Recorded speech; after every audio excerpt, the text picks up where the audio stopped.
So today agenda sub-regional webinar on COVID-19 education response policy. We are going to see education policy for continuity of learning through alternative delivery modalities in Brunei Darussalam, Indonesia, Malaysia, Philippines, and Timor-Leste. And we will have the agenda as follow. We will have the opening session. We are going to have two remarks, welcome remarks and opening remarks from the UNESCO Office Jakarta. And then after that, we have the welcome remarks from National Commissions of UNESCO in Indonesia.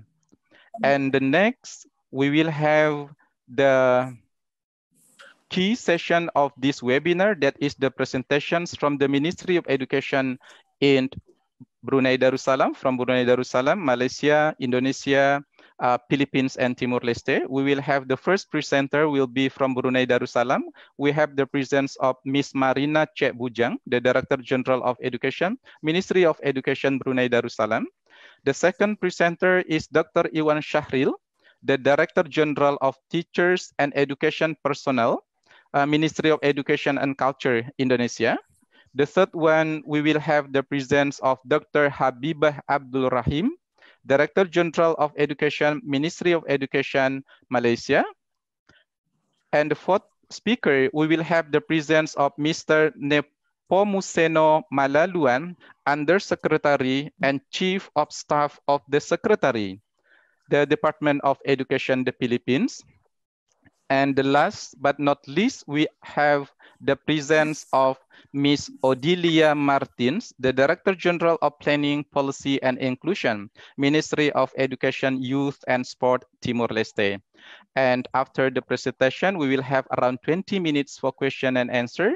That's why I'm inviting you to leave or to write down your questions in the Q&A room.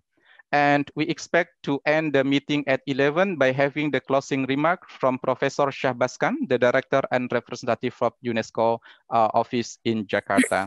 So distinguished guests, speakers, participants, ladies and gentlemen, that was the agenda of the day. And now for the opening session, I'm inviting Professor Shahbaz Khan, the Director and Representative of UNESCO Office Jakarta, to deliver his welcome and opening remarks. Professor Shahbaz Khan, time is yours. Thank you very much. Very good morning. Maybe we can remove this screen from the agenda. So I'm very happy that we are able to make it to this very important webinar on the education response policy. COVID-19 is very unfortunate for all of us. We have learned many things. How can we do through alternate delivery modalities?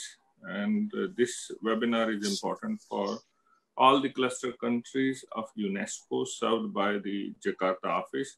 I'm very, very grateful to our dear Secretary General, senior colleagues, Director Generals, to be part of our discussion today. I want to, first of all, thank Dr. Samsia Zurani Kanchawati Haji Tajuddin, the Permanent Secretary of Core Education, Ministry of Education, Brunei Darul Islam. And she's also the Secretary General of Brunei Darul Islam National Commission for UNESCO. Also, our very strong support and outstanding contributor, Professor Arif Rahman, Executive Chairman, Indonesia National Commission for UNESCO. We also thank Mr. Muhammad Sanusi Abdul Karim, the Secretary General of the Malaysia National Commission for UNESCO, and Ms. Lindsay could not join us. She's the Deputy Executive Director because of the death of a very close relative.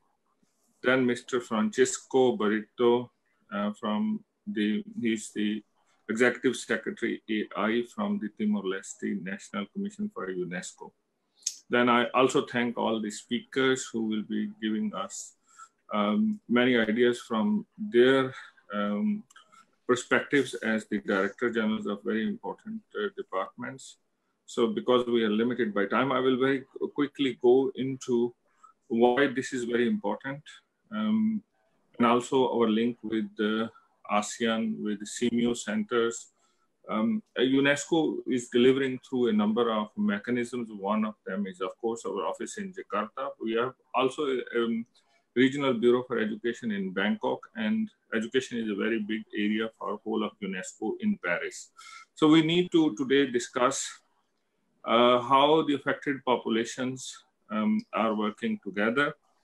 Our Director General has put a very high importance to education must continue.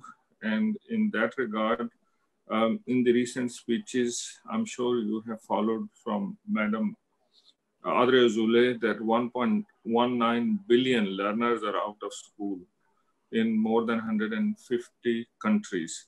So, and of course, our 5 cluster countries are also affected, and we need to look into the learning methods during these times of increased pressure, stress, and anxiety. And how do we link with the young people, their families, and with their communities? So UNESCO office in Jakarta is working on a number of areas which will be discussed today. Education policy, teachers policy and training, TVET, education for sustainable development and inclusive education. And there are some new emerging areas which are being requested as well from our member states, like, for example, area of higher education in Timor-Leste. So we need to see how we can work together for mobilizing our education program specialists from and outside of UNESCO and expert groups. We have quite a big project on the out-of-school girls' education and learning for empathy in the Philippines, but there are many other areas, for example, in Timor-Leste, the science and mathematics education. We have been working, and also with our National Commission in Indonesia on distance learning methods. So let's look into what can be done together, what can we learn already, what has been the key achievement and findings. And in this regard, there is also a Malaysia-UNESCO cooperation program. We will hear also from the colleagues from Malaysia, their cooperation with the other countries, and the learnings through our national commissions, and how can we have a better response working together and linking with all the strengths of UNESCO, our schools networks, our network of experts, UNESCO offices, both in Jakarta and Bangkok and in our headquarters. So I am also looking forward to the question answer session and the responses from the resource persons. As Pazaki has mentioned, there is a live session of Facebook, and there would be hopefully a very interactive discussion. So with all of that, I wish you all a wonderful day. And I'm thankful to Allah for giving us the opportunity to link together and look into how can we do better in these difficult times. So terima kasih, thank you very much. Thank you very much. Waalaikumsalam warahmatullahi wabarakatuh. Thank you very much, Professor Syahbazkan, the Director and Representative of UNESCO Office Jakarta. Now, I'm inviting Professor Arif Rahman, the Executive Chairman, Indonesian National Commissions for UNESCO, Ministry of Education and Culture, to also deliver his welcome remarks. Professor Arif Rahman, time is yours. Bismillahirrahmanirrahim. Assalamualaikum warahmatullahi wabarakatuh. May peace be upon all of you. On behalf of the Indonesian National Commission for UNESCO, Indonesian Ministry, Education and Culture, I'm very honored to join all of you here today to address this respectable virtual event, the sub-regional webinar on COVID-19 education response policy. I want to start by thanking God the Almighty, especially we have just finished with the happy Idul Fitri 1441 Hijriah for those who celebrate. I'm greatly honored to be here with all of you and Dr. Samsia, Dr. Muhammad Sanusi, Lindsay Barrientos, and also Francisco Barreto.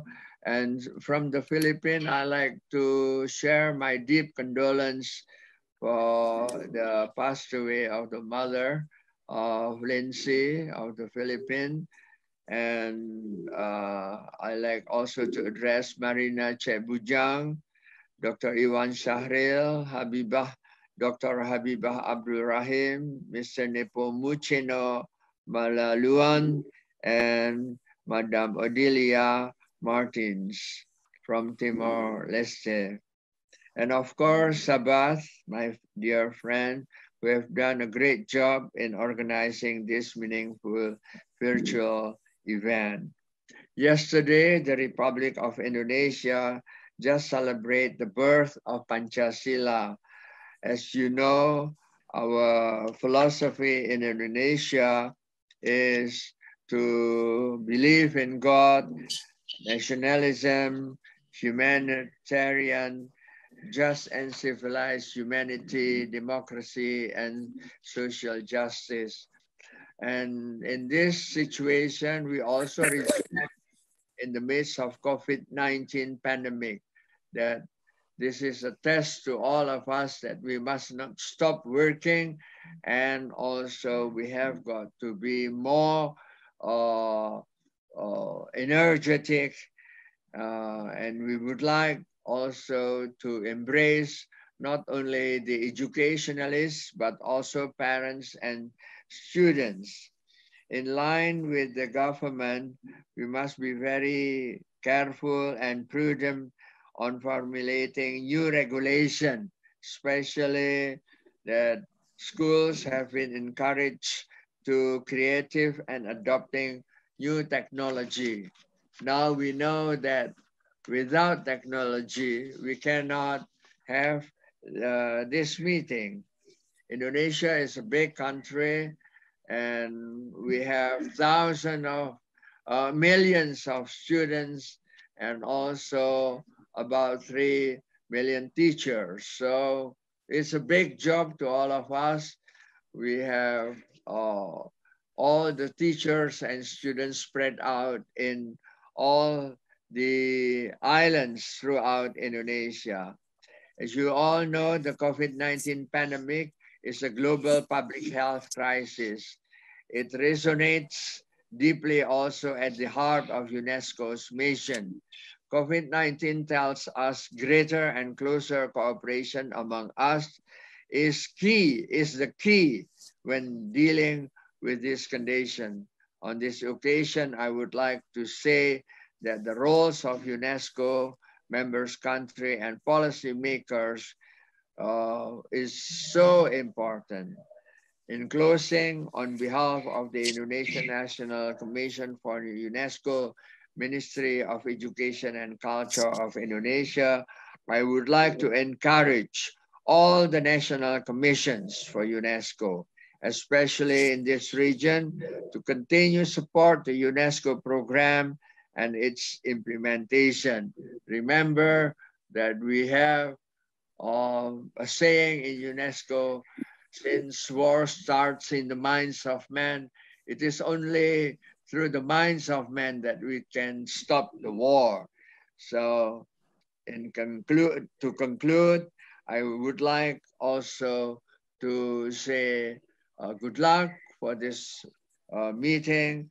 And ladies and gentlemen, I pray that all of us will always be safe and never give up.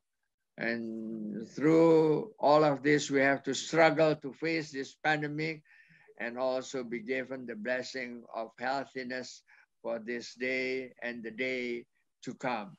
Assalamualaikum warahmatullahi wabarakatuh. Waalaikumsalam warahmatullahi wabarakatuh. Ladies and gentlemen, he was Professor Arif Rahman, the Executive Chairman, Indonesian National Commissions for UNESCO, Ministry of Education and Culture, Indonesia. Now we will go to the presentation session, and the presentation will share on the strategies, including the issuance of adapted on newly developed national policies, guidance, regulations, etc. for the continuity of learning due to the school closure, the challenges, as well as its implementation and way to address the challenges. Now, for the first presenter, we would like to welcome DG Miss Marina Cek Bujang from Ministry of Education Brunei Darussalam. Assalamualaikum, Miss Marina. Waalaikumsalam warahmatullahi wabarakatuh. Welcome to this webinar. Yeah, thank you, Bapak Zaki Gunawan. Thank you so much for joining, and then you will have 15 minutes to make your presentation. Please, your time is yours, Miss Marina. Bismillahirrahmanirrahim. Assalamualaikum warahmatullahi wabarakatuh.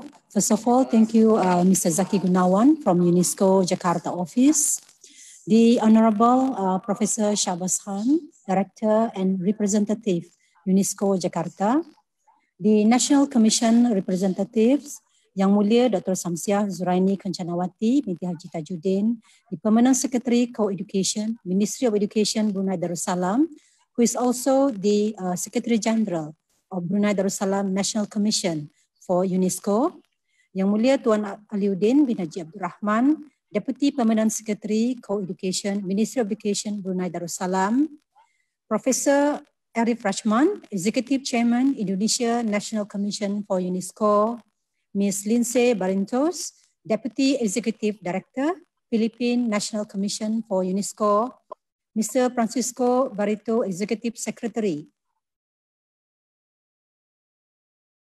Mr. Muhammad Sanusi, and also representative from other ASEAN 5 countries, to Bapak Dr. Iwan Syahril, Director General of Teachers and Education Personnel, Ministry of Education and Culture, Indonesia, Puan Dr. Habibah Abdul Rahim, the Director General of Education, Malaysia, Mr. Nipo Musino A. Malaluan, Under Secretary, Department of Education, the Philippines, Ministry of Education, Youth and Sport, Madam Odilia Martins, officers and participants from all the participating countries, and also directors and senior officers from the Brunei Ministry of Education who is joining us online today.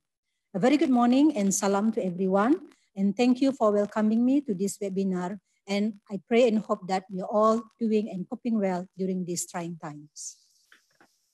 It is a pleasure and honor to share with everyone in this webinar with regards to the Brunei education experiences in response to COVID-19, specifically in education.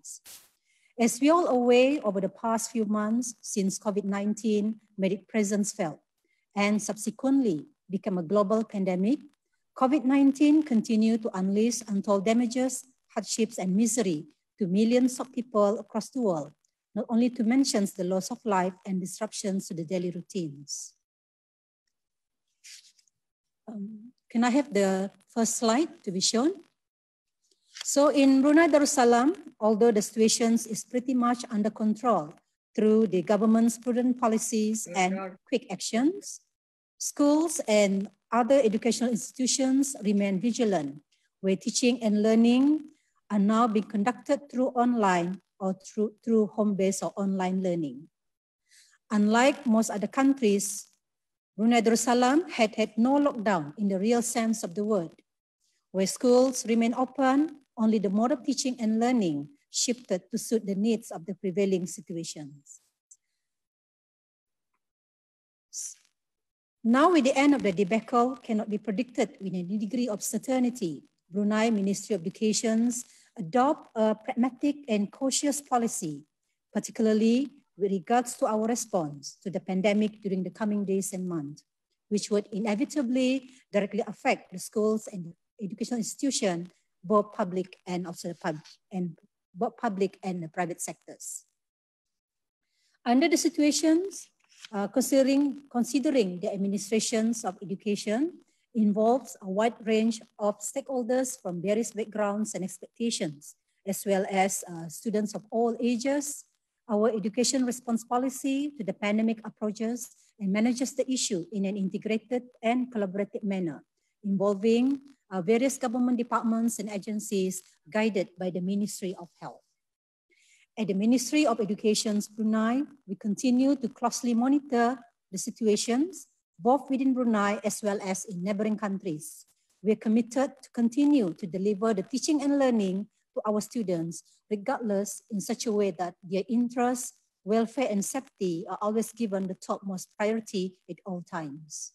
So in this webinar, we also look forward and learn from each other and to build a close collaborations with our partners in this region concerning this issue over the time continuum. Now let me bring you to the actions taken by the Brunei Ministry of Education in relation to the Brunei Education Response Policy to COVID-19. First, Brunei Ministry of Education has over the past months embarked on its effort to respond and mitigate the spread of COVID-19. As part of the effort to stem the transmissions of COVID-19, the Ministry of Education Brunei decided to bring forward the Term 1 school holidays to 11 March instead of 14 March till the end of March 2020. Second, the second term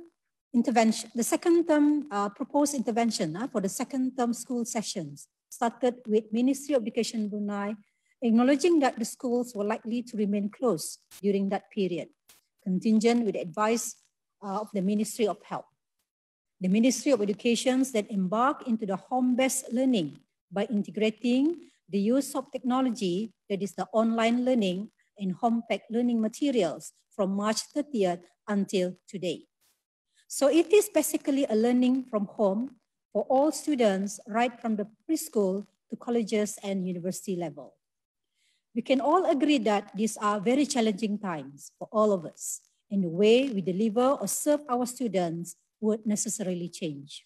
However, already we are seeing a remarkable commitments and demonstrations of creativity and innovations by our teachers, which is an encouraging sign.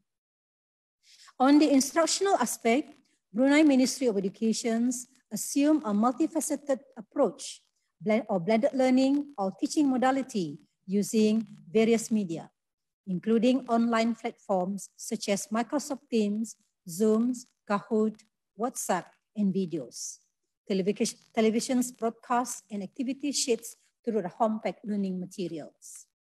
On the assessment side, we have switched from traditional examination schedule to alternative assessment and continuous based assessment, where students' evaluations of learning output is converted into 100% coursework and online time-constrained examinations.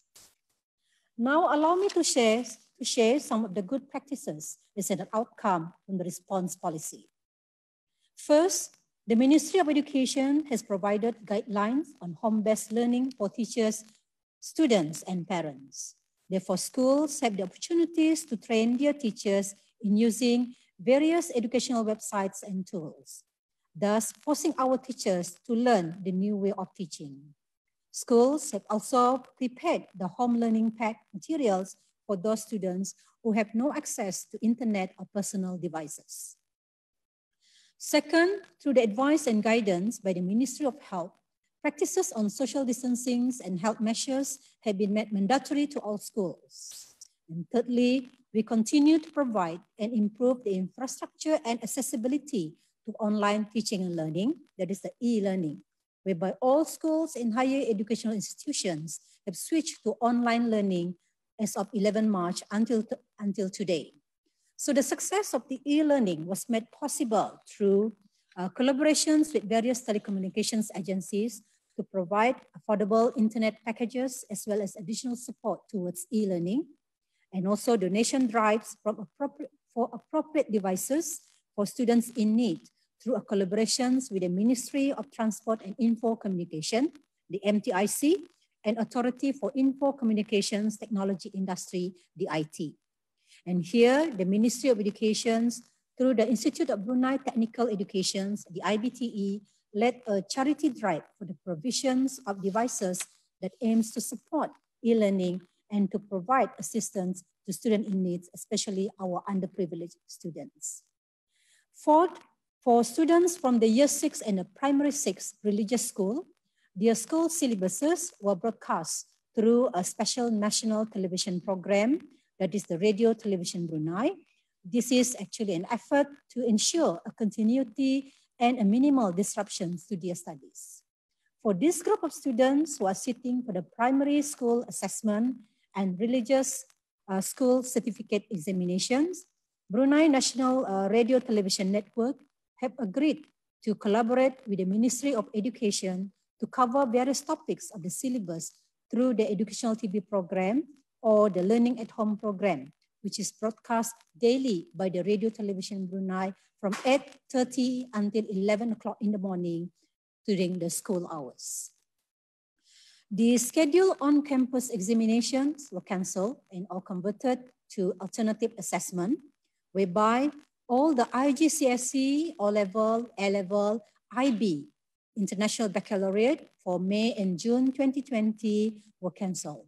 Currently, the Ministry of Education Brunei is communicating with Cambridge International Education to come up with an alternative assessment. While at the same time, the Ministry of Education Brunei as well determined that there will be no on-campus examination as yet for all higher educational institutions.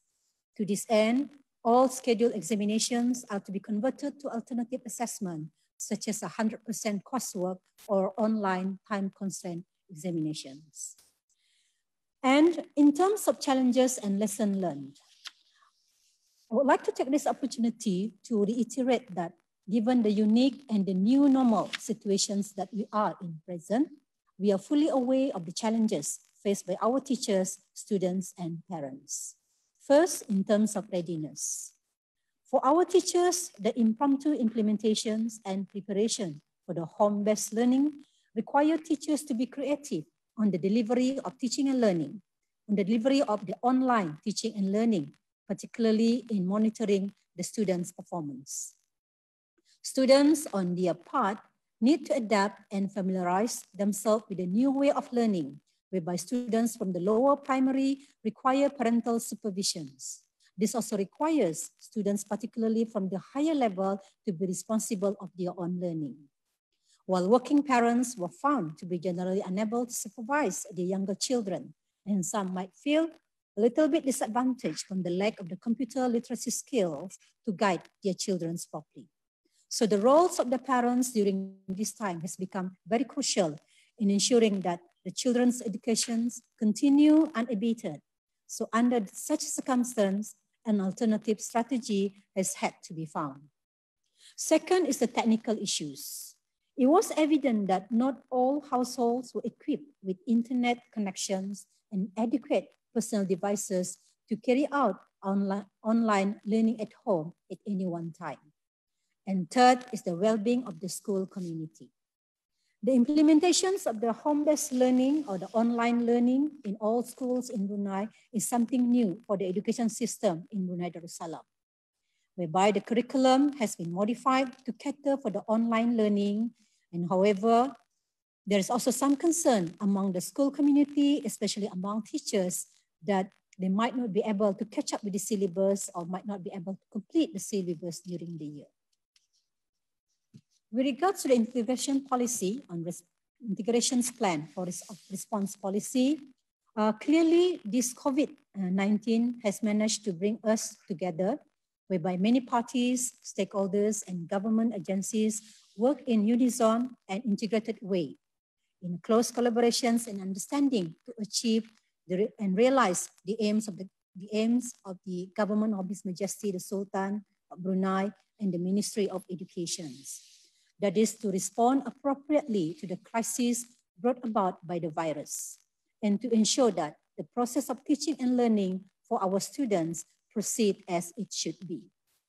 Now, with the anticipations that the pandemic would continue for some time yet, it has become necessary to develop a more comprehensive and integrated plan to enable us to deal effectively with this COVID-19 menace.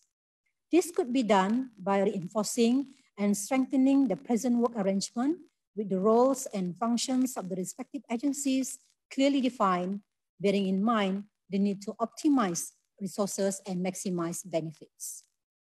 The networking, discourses, and information exchanges among colleagues within as well as outside of the region will also be beneficial and necessary, which should continue to be further enhanced and coordinated.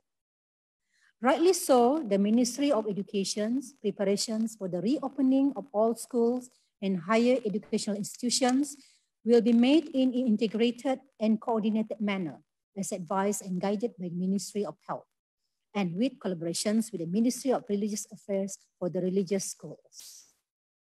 Whereby, first, schools were provided with guidelines on social distancing and health measures, school operating plan, as well as preventive equipment such as face masks and infrared thermometers. Second, the Ministry of Education's Brunei Darussalam has prepared appropriate school reopening plan strategies based on 5 different operation models for primary schools and secondary schools, and 4 different operational models for the 6 form centers. Each school has the autonomy to choose any of the models. In addition to that, the Ministry of Education has also prepared matrix operations in the de-escalation process during the outbreak of the COVID-19 in 4 stages as advised by the Ministry of Health, Brunei Darussalam, as follows. The stage 1, only students sitting for the public exam classes are allowed to study at school starting from 2nd June, that is today. And stage 2, all the primary schools. Stage 3, all secondary schools and 6 form centers. And stage 4, all schools will operate as usual, whereby CCA and assemblies will resume as per usual.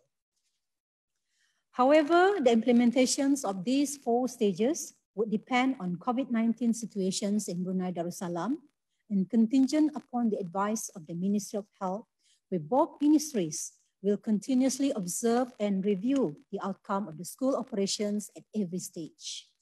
The Ministry of Education, Brunei Darussalam, has conducted a school reopening dry run on the 30th April for a total of 19 schools, and a dry run that covered all schools was conducted on the 21st May 2020.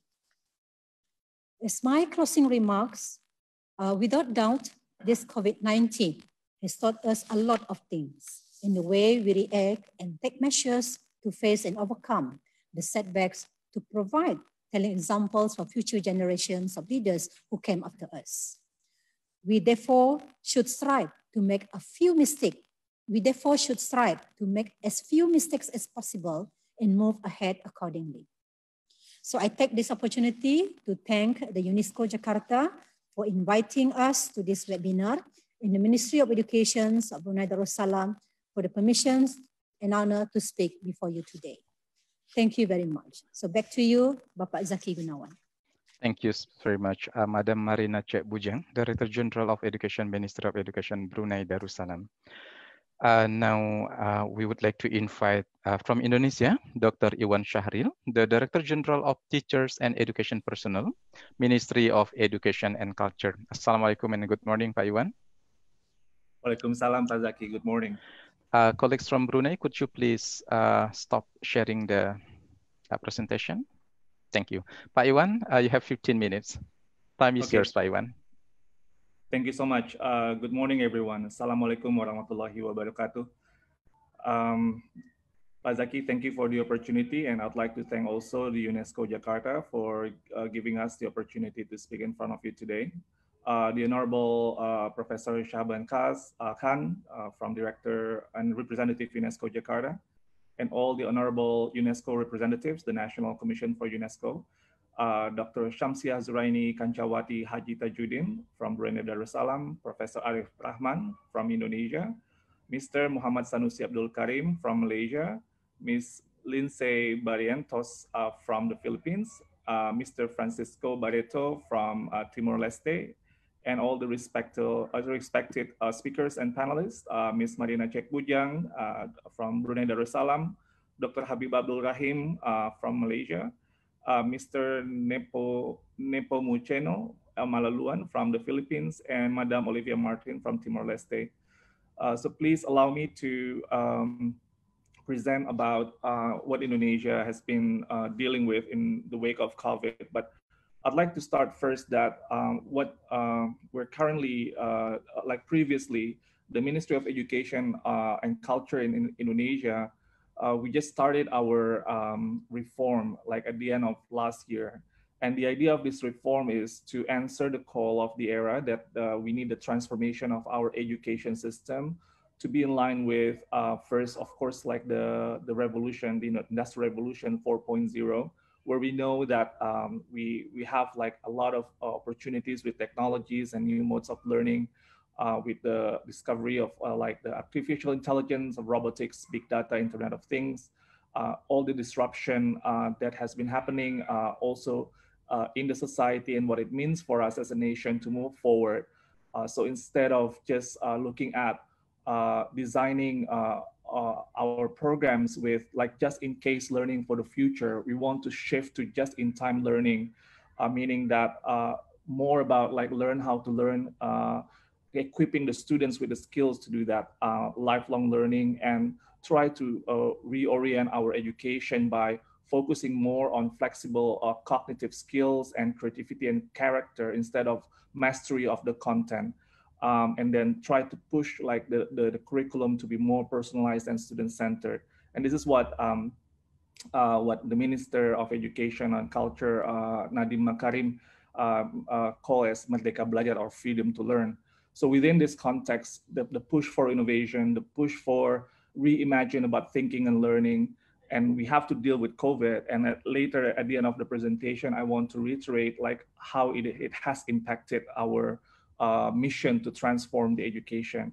So I'd like to share first the slides.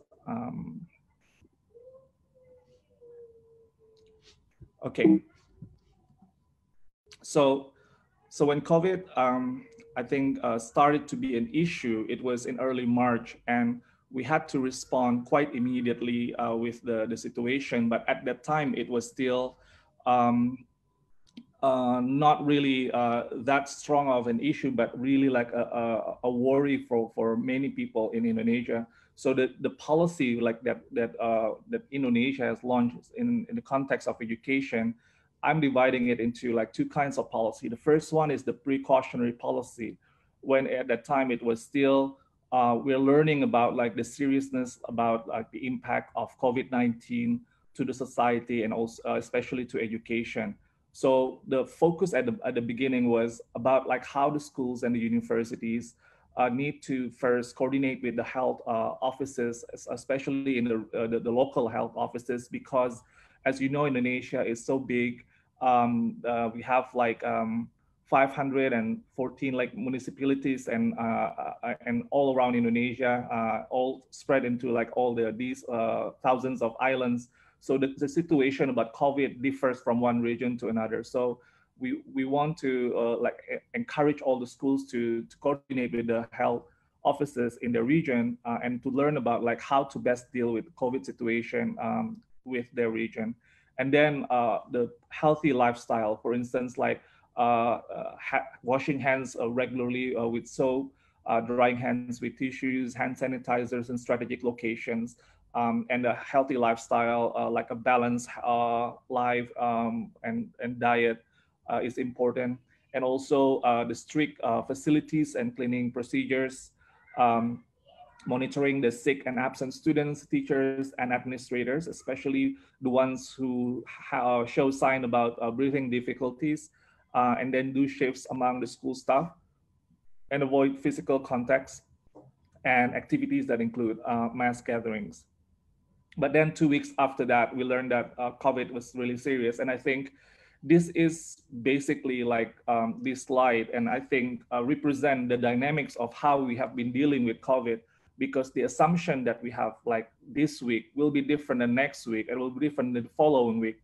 So we need to continuously coordinate and think about all the policies that we have launched, and then try to think about how all of these hundreds of like regions in Indonesia that need like different strategies, both in the teaching and learning and also with operations. So like the second policy, or the second category of policy, that I call the mitigation policy, because it's a crisis, like how to deal with the crisis. So first of all, like we decided to cancel the national exam and teaching and learning from home. So this is quite massive. And then for the teaching and learning from home, we emphasize on the need not to finish the curriculum for all schools, because many schools and educators still feel like they need to cover everything. So it is very important to send a message that it's okay not to finish the curriculum. And then to encourage teachers instead to create lessons that are relevant, accessible, and meaningful for students. And related to COVID, that we want the educators to help students and the parents to understand about what COVID is and how to deal with COVID, and also life skills, etc. So this is, we think it's very important, an opportunity to create or like the orientation or more like relevant kind of teaching and learning in schools. And then the assessment, instead of like focusing on grading, we encourage teachers to focus on providing feedback to students. And then we prohibit all activities that relate to mass gatherings. Previously, it's like avoiding, but after 24th of March, it's like prohibiting the mass gatherings. And this includes like all the school exams, new student admission that already taking place at the end of like this semester. And then we also think about how school can be more flexible in using the budget for dealing with COVID crisis. So for instance, to buy mask or disinfectant, hand sanitizer, and also support for distance or online learning. So schools are encouraged to, and then give the permission to use the budget for something that's very related to COVID that maybe they didn't plan in their budget plan previously. And then in terms of like the good practices to support the continuity of learning process, first of all, of course, there are like two modes of learning in general. Like the first one is the distance learning that uses the internet, and the second one that does not use the internet. So immediately we launch a website for how to collect or pull all the relevant information for teachers and students that they can find like as the resource. And then here we also collaborated with like the educational technology companies to provide like free online learning applications for all students and teachers to use. So the good thing about this is that these platforms already have like the content, so the teachers don't have to create the content much, and can use these platforms right away. But of course, in addition, we also collaborated with other platforms that don't have like the content immediately, and then also provide like opportunities for teachers to use, like create their own platforms that are relevant to their own context. And then related to this, using online, of course, students and teachers, schools, they need the data. So we collaborated with the telecommunication companies and to provide like free data for online learning applications.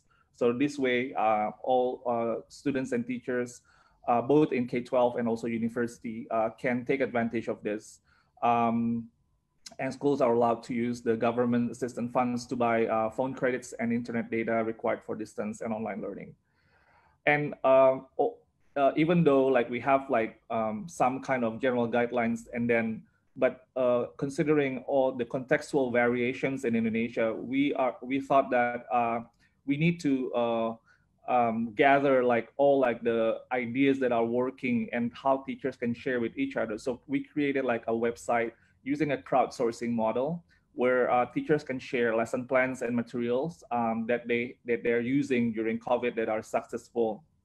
And as per yesterday, we already have almost 400,000 visitors, 185,000 downloads, 3,400 lesson plans, and also more than 12,000 likes. And the idea of this is teachers can share materials, and then for other teachers to see, and then if they like it, it's just like the crowdsourcing, and they like it, and the most popular one will be basically already automatically selected as like maybe like the most workable plan within certain contexts. So it's also good to see like how this platform has gained momentum across teachers in Indonesia, and also to help ideas that are really specific to certain contexts. So this is still working and keep going, gaining the momentum. Now, for those who don't have like the internet connection, what the Ministry of Education and Culture in Indonesia has been doing, focusing is on like the public television broadcaster, our national television, TVRI. And the program here focuses on three aspects, which is the most important ones, literacy, numeracy, and character development. The objective here is not just for the student and teachers, but also to support parents about like how to deal with COVID and teaching and learning within COVID context.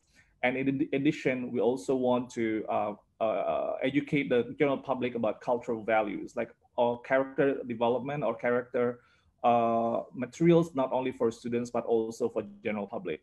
So we have like 31 hours per week in national television for student learning programs, teacher-parent programs, and cultural programs. And the early survey indicates that this is quite like a very positive response from all the stakeholders, both in non-remote areas and remote areas. We call the remote areas the 3T areas. So the students and parents and teachers have been using this quite much. They are aware and they watch the programs. And from one of like the external survey that I learned that this is one of like the most high rating television program currently in Indonesia.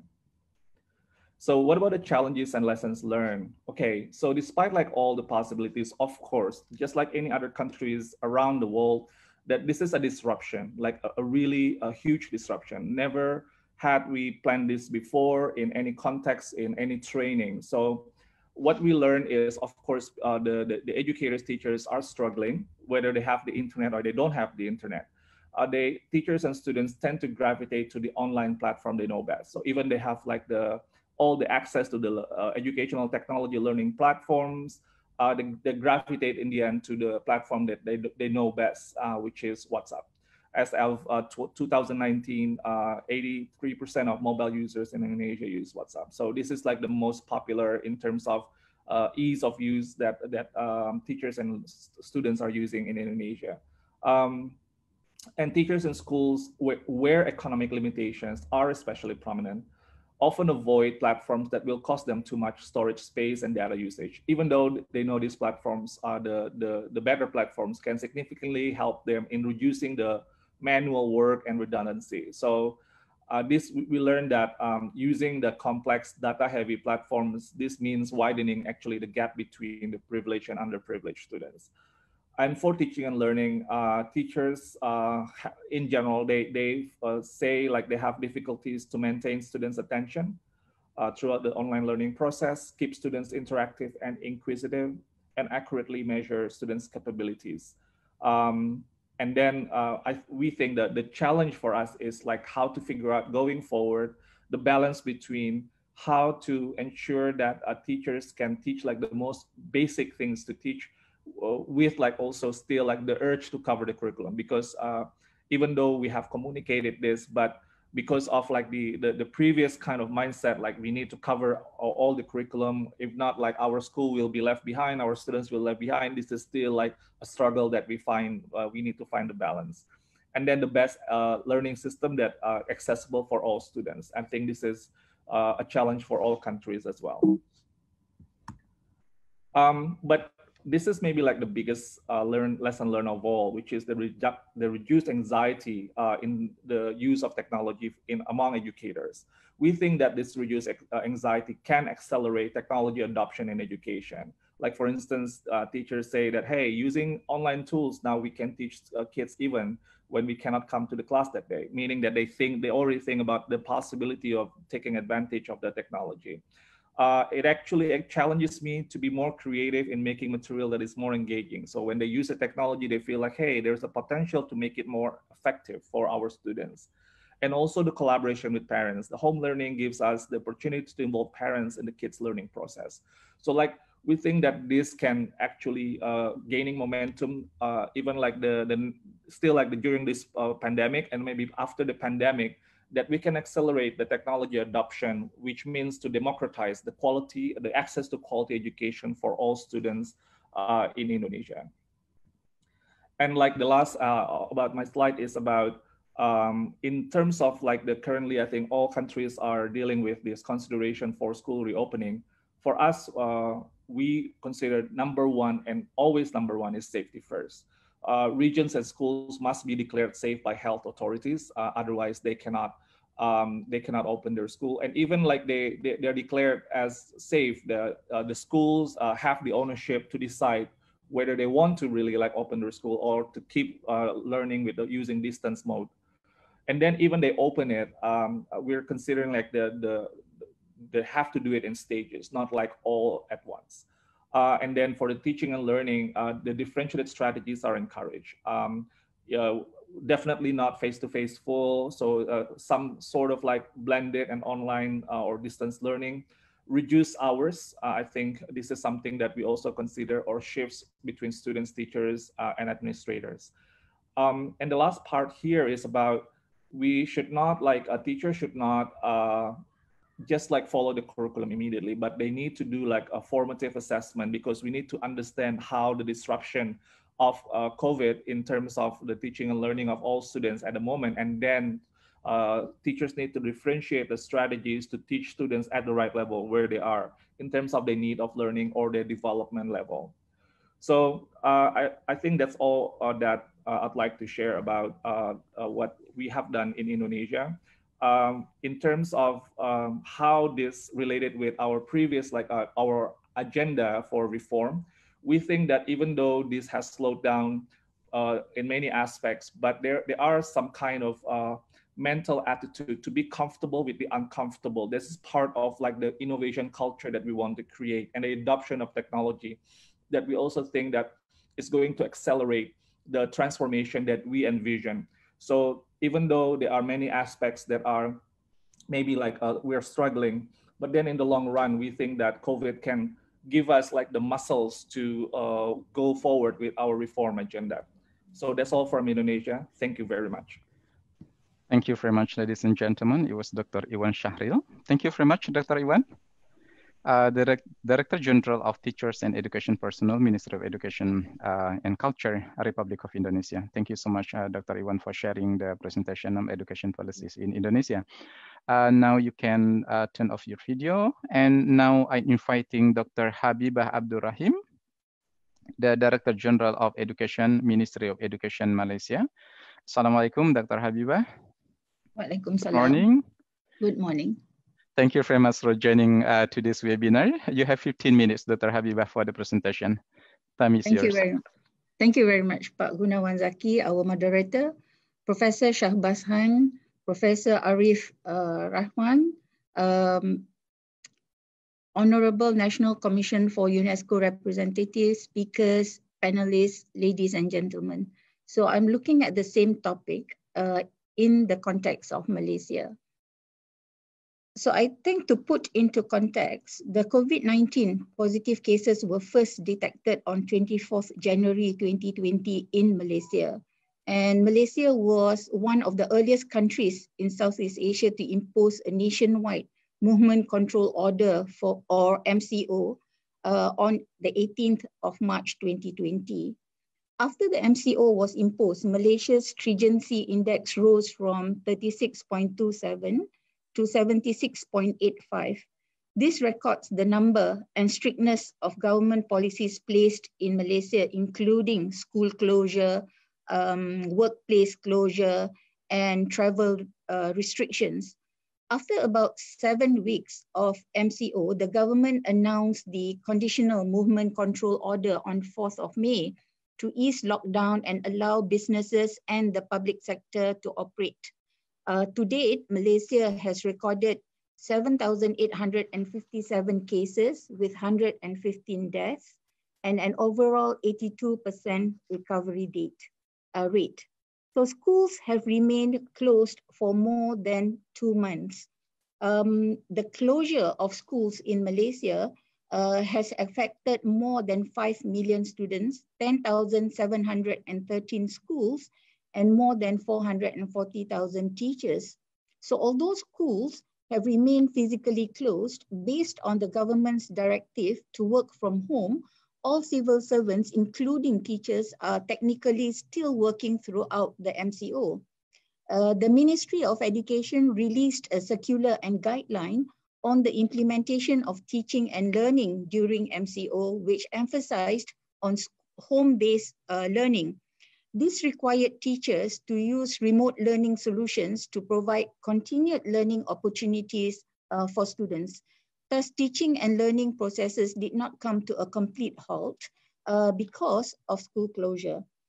We acknowledge that the closure of schools has reduced the likelihood of COVID-19 to infect and spread among school children who we consider as the vulnerable group. Nonetheless, the closure of schools would most likely cause a huge loss of learning, which will lead to disengagement, especially among those at risk of dropping out and the vulnerable groups. This we need to acknowledge because our education system was not meant for remote learning. It was meant for students to attend physically in schools, in essence. So this will worsen disparity and learning outcomes. And we cannot deny that responses in education during this crisis will end up privileging those who are better off. Students from households with better communication technology and connectivity, supportive parents, in-home availability of books and educational materials have better ability to access and benefit from remote learning. So from the perspective of the SDG 4, for instance, the COVID-19 pandemic at one end facilitated digital learning and our preparation for the fourth industrial revolution. But on the other hand, it is our equity check. It provides us insights on issues of access, equity, teacher roles and training, funding, and public policy, which are fundamental aspects of the SDG 4 successful implementation. So the sudden disruption of schooling has caused the ministry to reevaluate its goals, especially in providing access to education so that the short and medium-term goals could be achieved. We are still anchored on our Malaysia education blueprint and its 5 system aspirations: access, quality, equity, unity, and efficiency. But when physical schooling is not possible, we had to re-strategize so that in terms of access, for instance, students still have access to education and learning via multiple platforms at home. In terms of quality, we need to ensure that teachers, with the support of parents, are able to maintain and deliver quality lessons via multiple platforms. And we need to ensure too that teachers are equipped with the knowledge to deliver home-based learning to students. In terms of equity, using the various educational content that we have prepared, this should reach students who have different access to technology. And in a multiracial situation like Malaysia, how can we use the various online platforms to promote interactions among students of different races, while at the same time maximizing the use of various platforms in delivering education content? In the case of Malaysia too, the transition from physical schooling to remote learning was facilitated by the digital learning platform called MOEDL. It has been in place since 2019 as part of our initiative to promote digital learning. This platform offers free educational services and applications to all schools, teachers, and students to support online teaching and learning. For example, it provides links to a wide variety of applications, including Google Classroom and Microsoft Teams, teaching digital textbooks, educational videos, quizzes, and game-based application. The number of usage has been encouraging. Student usage increased 66% to reach 1.2 million students. Teacher usage increased by 20% to 223,000 teachers, and close to 500,000 Google Classrooms were created during the MCO. This is an indication that the existing digital learning platform has in many ways assisted online teaching and learning.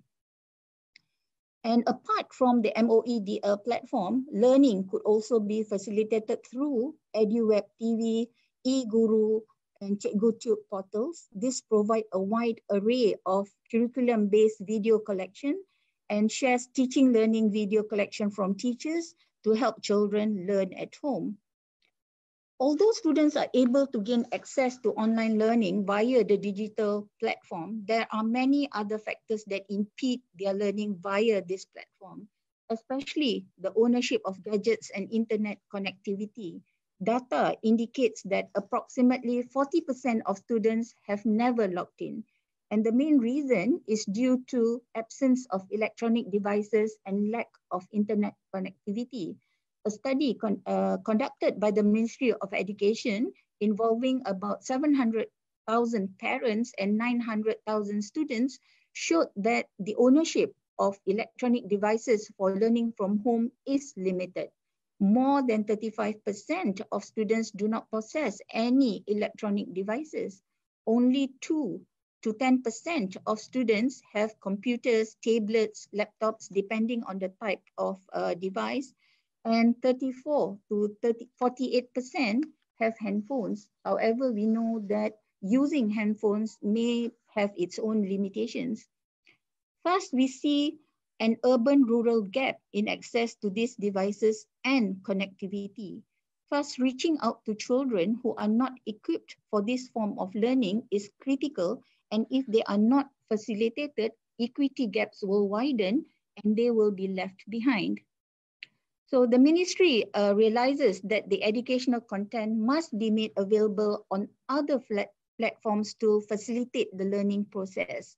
Educational TV, which was only available online since 2012, had made its return on terrestrial free-to-all TV. It aired 2 hours daily and has now been extended to 6 hours daily on 3 channels since the MCO was imposed. This was seen as logical since on average 96% of households have access to free TV and 89% of households subscribe to pay TV. Thus, perhaps the reach of educational TV would be wider as compared to the digital online learning. Many teachers too are dedicated and had gone to great lengths to ensure students remain engaged with education during MCO. Some would travel to deliver worksheets to remote areas with the assistance of the district health office and upon approval of the district office. So while our concern is to ensure that students continue learning, at the same time, we need to ensure that safety and health are also maintained. Thus, teachers are not free to just roam and to reach out to children. We need to work with the various agencies to ensure safety and health. So the closure of schools has also greatly impacted the scheduling of assessments at various levels for students in Malaysia, although many other major exams worldwide are also cancelled, like the A-levels, IGCSE, and IB. So undeniably, prolonged school closures have caused some disruptions to students' learning process and has affected the timeline for assessments and high-stake examinations. It has caused a lot of concern and anxiety, not just to students, but to parents and teachers as well. So the ministry has adjusted the school and exam calendars accordingly. So key public assessments at the end of primary, at the end of lower secondary, such as the UPSR and the PP3, as well as matriculation, college, and end of semester examinations have been cancelled and have been replaced with school or classroom-based assessment. But the major examinations or the high-stake examinations that are required for entry into further learning as well as into the world of work has been rescheduled to Q1 of 2021. And this include Malaysia Certificate of Education, Malaysia Higher Schools Certificate, STPM, and its equivalents. So this is to ensure that teachers and students have sufficient time to cover the syllabus as well as to prepare for these examinations. So key lessons that we have learned from the perspective of assessment examination is that major examinations are cancelled and replaced with school-based assessments. Now, the cancellations of examinations has taught us to improve our school-based assessment, especially teacher readiness, integrity, as well as knowledge on how to conduct these assessments. Online assessments and on-demand assessments must be made more available and year-round, as well as to increase the use of online marking. Like many countries, there are multitudes of challenges faced by teachers and students as a result of the MCO. Preparedness of teachers and students to immediately switch to the online classroom mode was one of the major challenges that had to be addressed, as effective online teaching and learning processes require mastery of skills and competencies that differ greatly from teaching and learning in a physical classroom. So teachers had to ensure that the modalities used are well aligned with the intended learning outcomes. So in the initial stages, teachers had to almost immediately familiarize themselves with the digital platform and tools available to deliver online. Students too had to adjust to a totally new learning paradigm and learn how to navigate the virtual classroom. Online classroom etiquette or netiquette was something that students and teachers had to establish to ensure a smooth flow of online lessons. So I believe that the very concept of classroom management was taken to a new meaning, as teachers now had to ensure that students abide by the essential rules and norms for interacting with others in a considerate and respectful manner on the internet.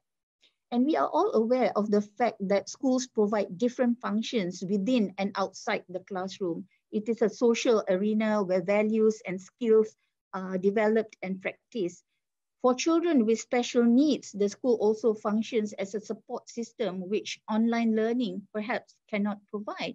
So the role of parents to facilitate children's learning has become more imperative during the time of crisis, especially with children with disabilities, because many of the online learning platforms are not accessible for students who suffer from hearing and visual impairment, and also students with mild learning disabilities may find it challenging to work independently in front of a computer.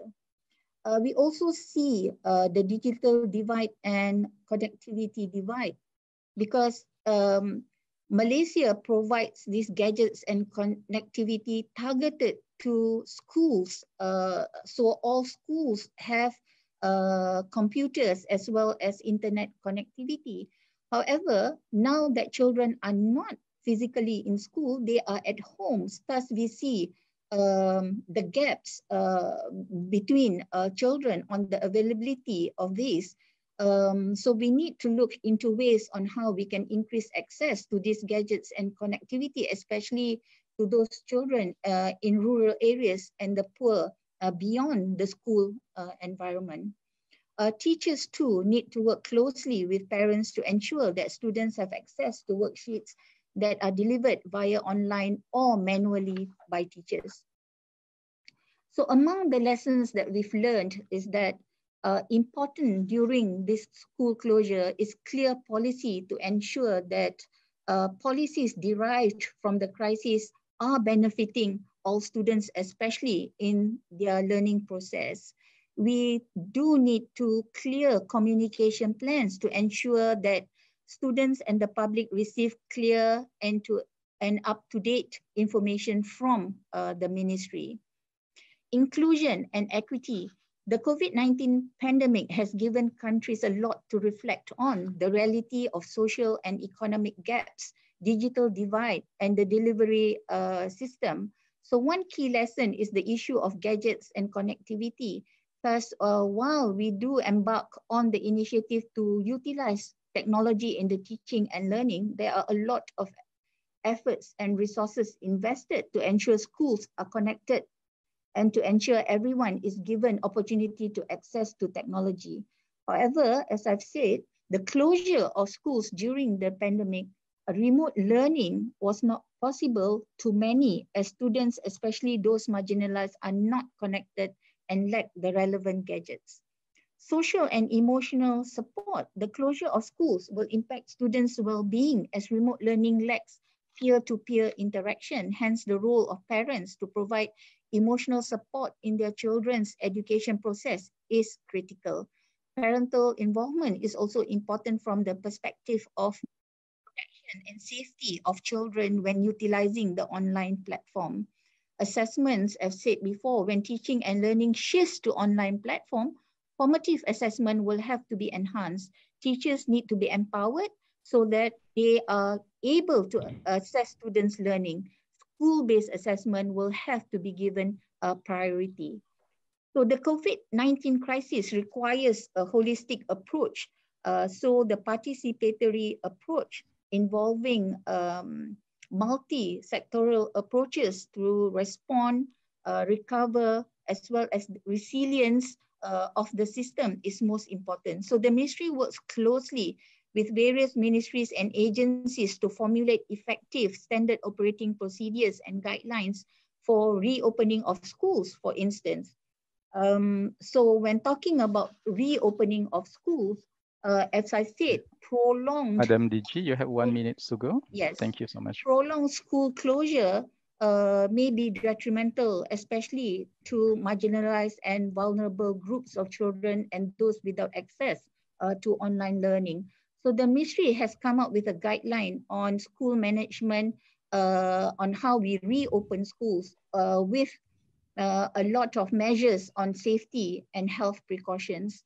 We are going to stagger the reopening of schools, and in doing so, we are prioritizing the exam classes first.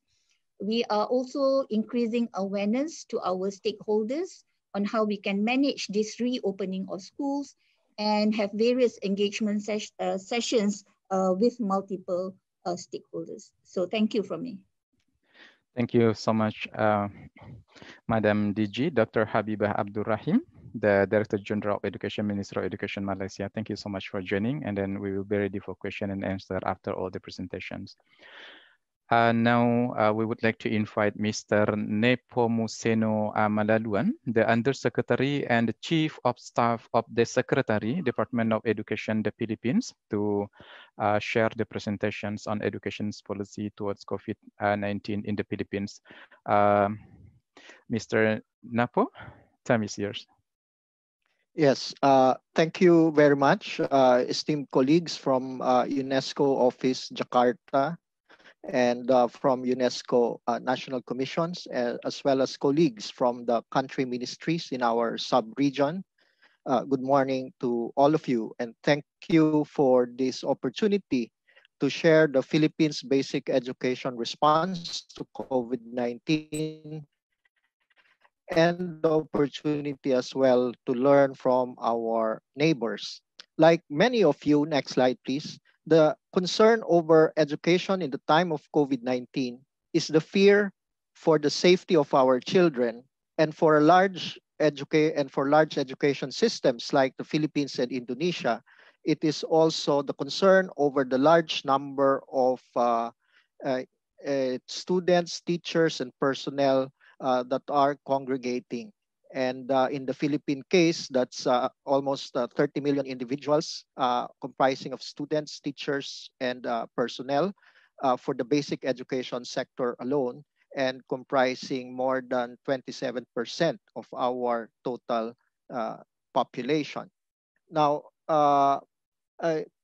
if we look at what we foresee to be the scenarios in education, we know, like your countries, next slide please, that the pandemic is not yet contained, whether at the national or at the international levels. And so we see continuing restrictions on physical holding of classes, as well as disruptions of classes, even if we are allowed to do so. Next slide, please.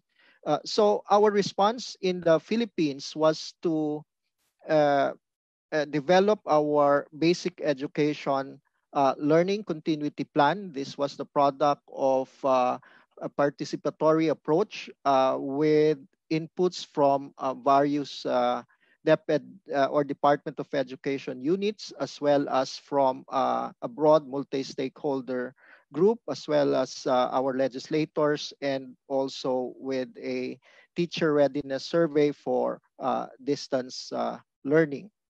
Now, in our learning continuity plan, it abides by key principles. The first being is the need to protect the health and safety and well-being of our learners, transmission of COVID-19. But at the same time that we are protecting the health and safety of our learners and teachers, we need as well to ensure learning continuity.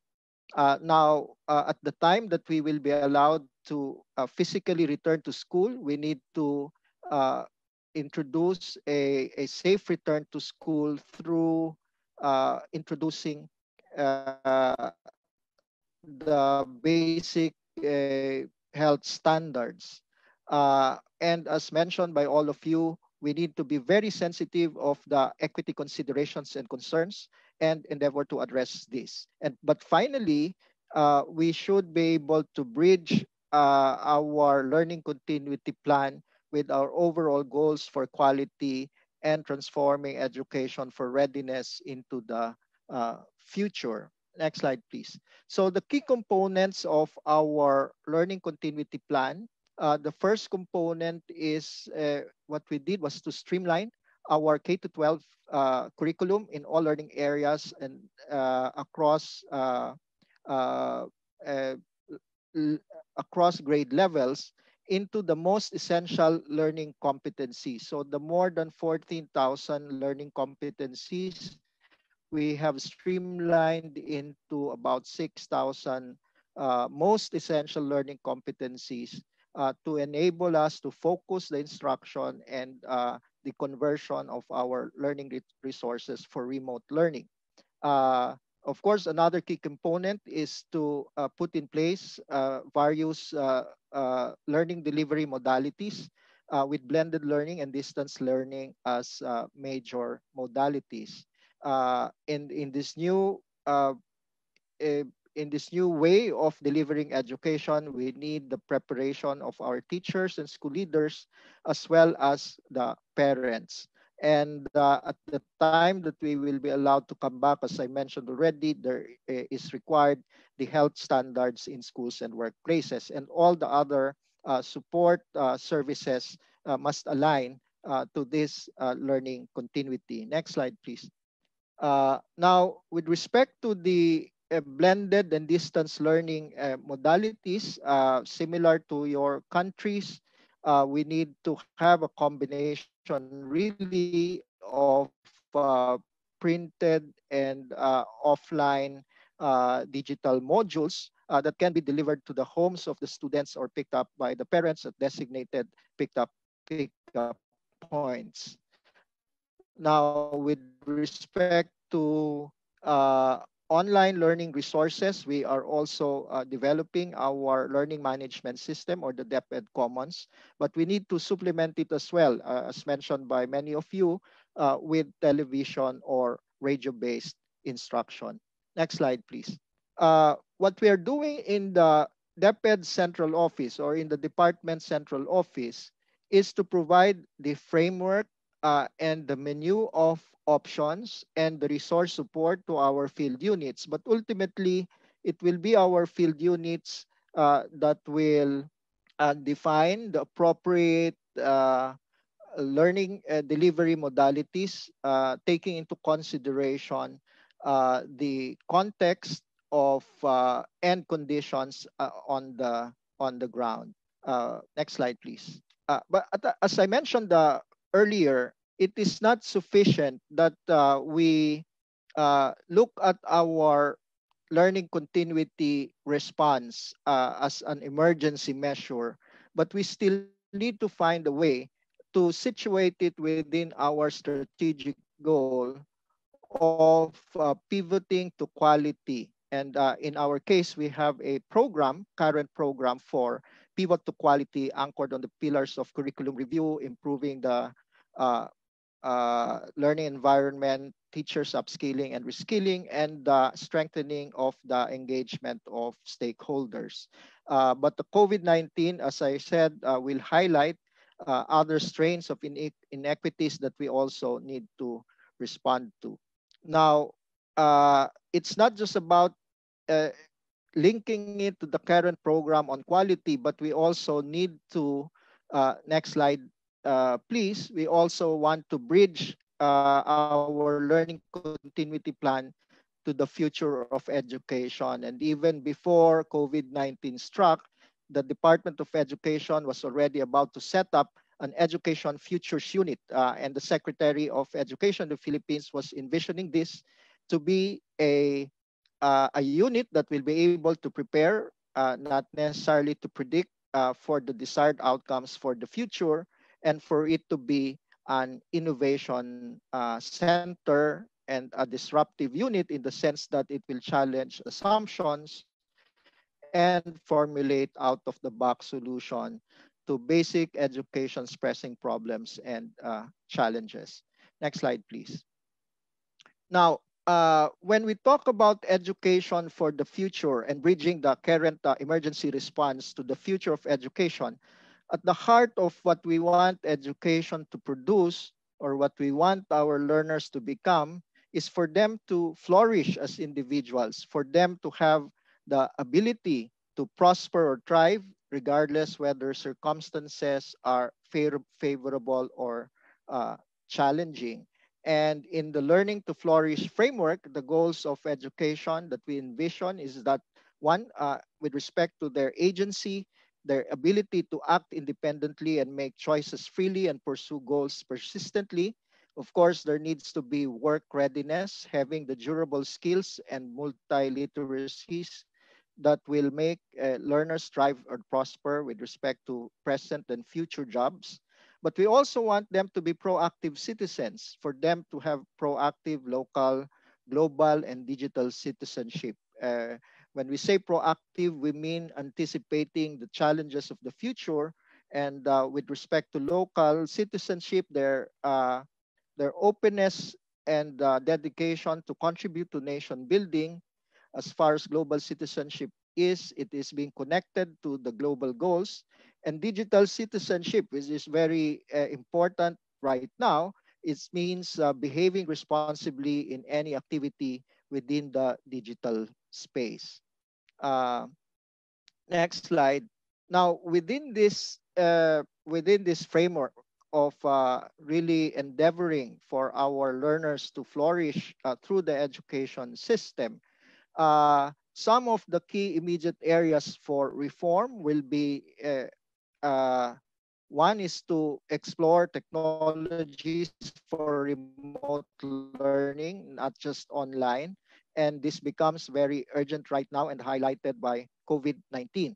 But we need also to reframe our curriculum to orient more towards the learner flourishing, as I mentioned, and also to be able to anticipate educational opportunities from innovations. And to reinforce this with the assessment systems, the analytics and knowledge mobilization. Next slide, please.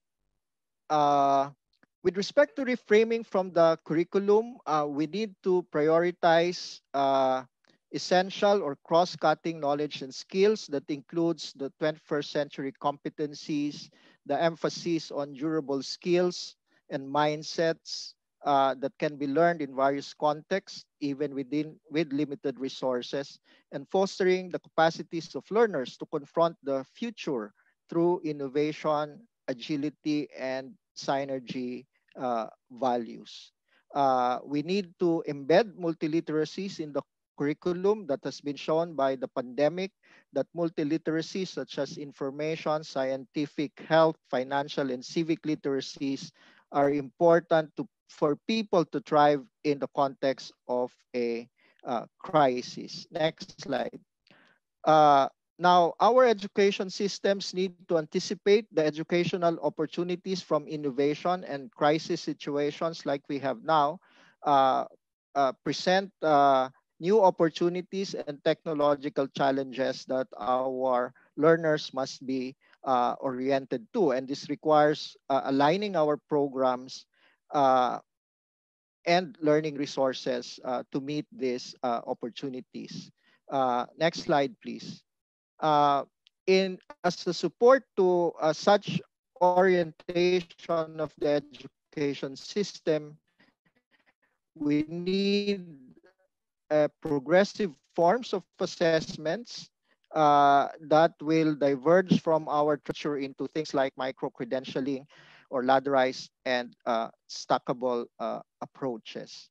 The potential of artificial intelligence should also be looked into in terms of assessing student readiness and achievement, and even their preference for career tracks and work readiness.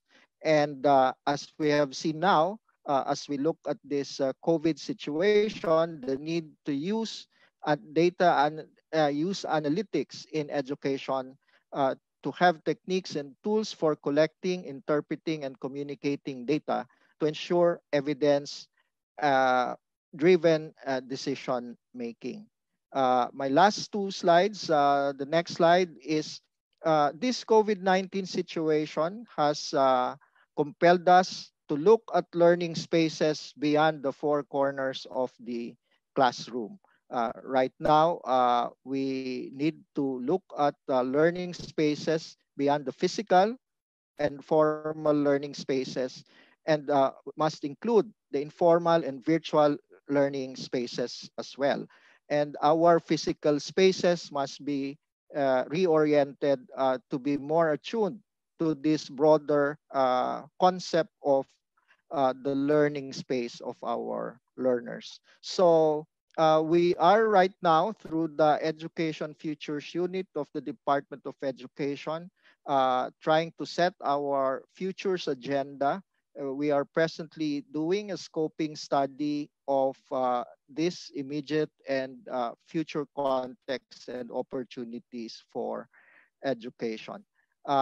In conclusion, this COVID-19 is a challenge and a problem, but it is also an opportunity. While health and safety are our primordial concerns, this is not incompatible with learning continuity. And while we seek ways to provide opportunities for learning to continue, we must at the same time be able to fast-track education innovations oriented to the future,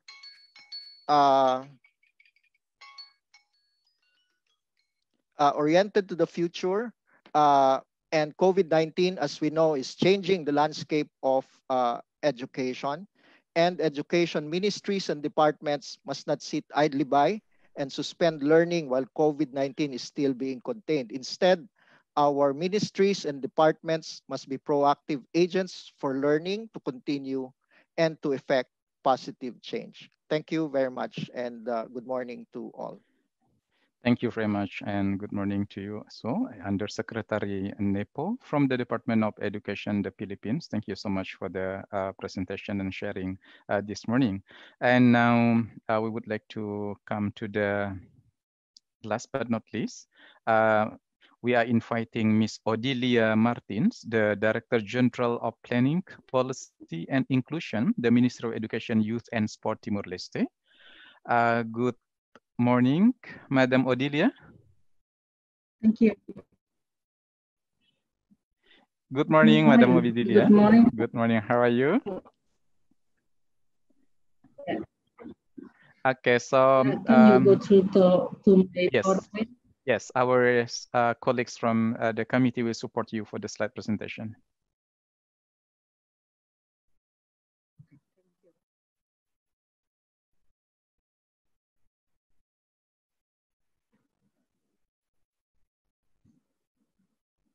Good afternoon, and thank you so much for the opportunity to share with you Timor-Leste education sector response to COVID-19. And I am the director.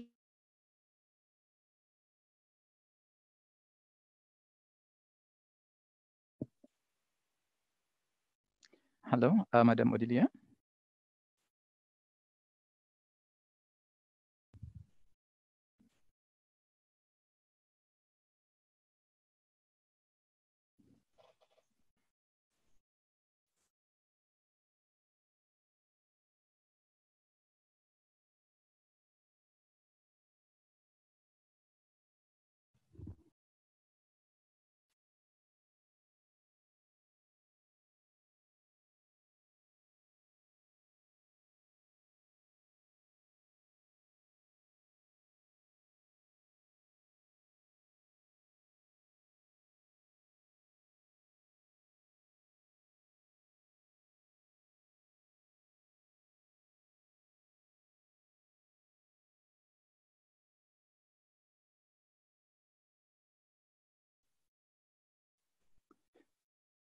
Madam Odilia.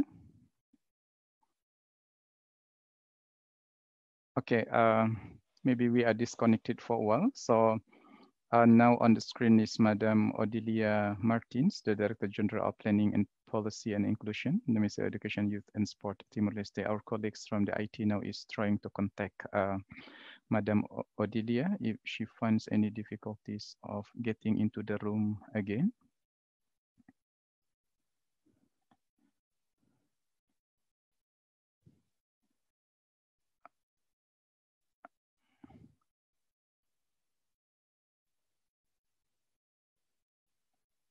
Okay.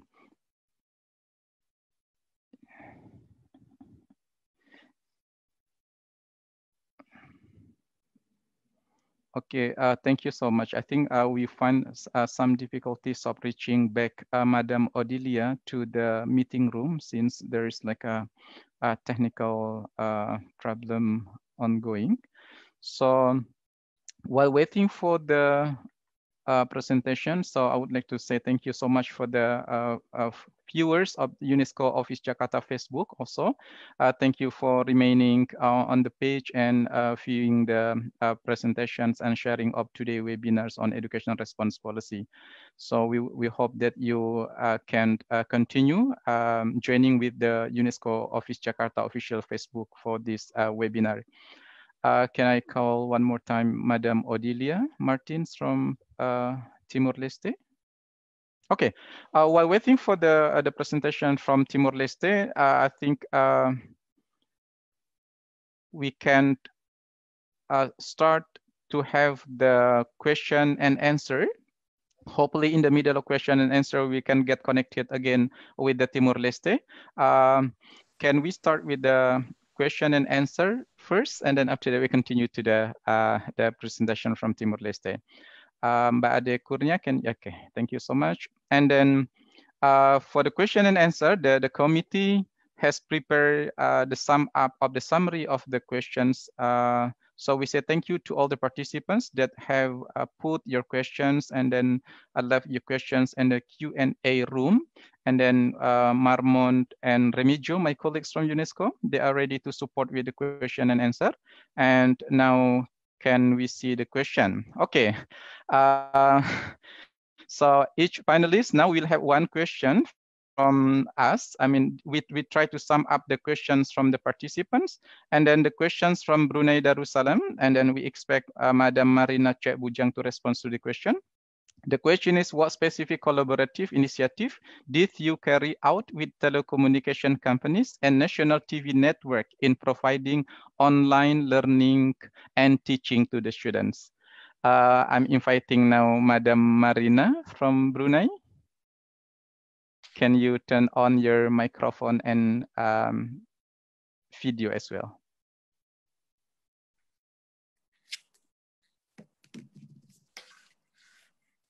Hello. Yes, please. Can you hear me? Yes, it's clear. Right. The questions is regarding the specific telecommunications collaborations. Basically, what the Ministry of Education Brunei are doing is having collaborations with telecommunications agencies in Brunei. That is the United Network, by having affordable, whereby they provide an affordable internet packages to students as well as to schools. So basically, beside that, it's also allowing schools to use appropriate websites, educational websites, for example, like Microsoft Teams, whereby schools will be able to top up their what do you call this? Normally the line which has to be paid by schools itself, but then because of the collaborations with the telecommunications in Brunei, students and schools will be able to get the line in a cheaper package for students to use. And besides that, other ministry like MTIC and the IT work in collaborations with the Ministry of Education to come up with the donation drives to ensure that some of the underprivileged students will be able to get personal devices so that they can follow the online learning as required and as given by the schools. So that is basically a few of the examples of the collaborations with the communication services. And with regards to the television network, the Ministry of Education Brunei work in collaborations with the Brunei National Television Network, whereby the syllabus for the primary 6 especially is broadcast during the daily time, during the school time. Currently, the Ministry of Education and Radio Television Brunei is working on broadcasting, recording some of other syllabuses for the preschool and also for the lower primary students. So because Brunei, we only have one television network, so we maximize the collaborations with the Radio Television Brunei. So those are basically the collaborations between the telecommunications and also the television channels in Brunei. Okay. Yes, thank you so much, Madam Marina. So it's very clear, like how you collaborate with the in this, like with communication. Okay, now I'm inviting Dr. Iwan Syahril from the Ministry of Education and Culture, Indonesia. So also to respond to the questions. So, but you have special questions, different questions from Madam Marina. So the question is this one, Pak Iwan. So if you can see on the screen in the introduction, development of learning innovations are very good solutions for this pandemic. How can students and teachers be reached in remote areas of the countries? Okay, Dr. Iwan Syahril. Thank you, Pak Zaki. I think this has been like, even before the pandemic, like already like a challenge for us. And this is part of what we're thinking about moving forward. Like how to reach the transformation in education to remote areas. We know that we need like special strategy for this, and then we need to, especially during the COVID, I think all around the world, we know like the most marginalized groups are getting like the least kind of intervention from in regards to education. Now, here's the thing about the like reaching like the remote areas. The first and foremost, I think, like our strategy is to empower like the communities to work together with the government for the remote areas. One thing for sure, like they are the ones with like the the least kind of technological support, like the internet and even electricity in some areas. They don't have these like basic infrastructures. So therefore, the strategies for remote areas cannot be the same with the strategies with the ones in urban areas. So in terms of distance learning, we know that the non the intervention using like some examples that have been shown, and I think our teachers have been using that as well, which is you know, like there is like an operation going around, like moving from one home to another home, like for schools to do that, like distributing the materials or books. But in addition to that, here's also that we learn that the remote areas actually, because of the condition within Indonesia, the geographic location are spread out. So the impact of COVID are at the moment like least affected in these remote areas because of the they don't get a lot of like in terms of human interaction. So therefore, like maybe in terms of the policy for reopening schools, for instance, maybe they can have like a more like a faster kind of intervention rather than in urban areas where it's still like very dangerous and etc. But we need to assess this. So we need to have like special strategies, and then the collaboration among all the stakeholders, because again, like in Indonesia, we have like more than 500 like regional like variations in terms of our governing education. So it's not just about the central government, okay, and then this is like the recipe for all, like one size fits all, like it doesn't exist. And then we need to empower the communities to find like what is most relevant for the local solutions, and then and see like how either the local government and central government can support that. So differentiated strategies, just like how we think about like learners in the classroom. I think in terms of policy for what is most relevant for remote areas, because we cannot also standardize all remote areas, because in one area the remote areas challenge is different from other remote areas. So I think this is like the best way to do it, and then not really maximizing like the coverage of technology when it maybe like it's the least supported area. However, I think we have already discussed, I think I mentioned it in my slide, that this is the momentum, because in Indonesia, the Ministry of Education has already like prepared like the technological platform for national education that is accessible for all students, and we need to accelerate this. I think we need the coordination with other ministries to find a way to accelerate this, so that all schools, regardless where they are, can actually get internet access, and by that also electricity is one of them. So then we can democratize the access of quality education to happen in all schools in Indonesia. Thank you.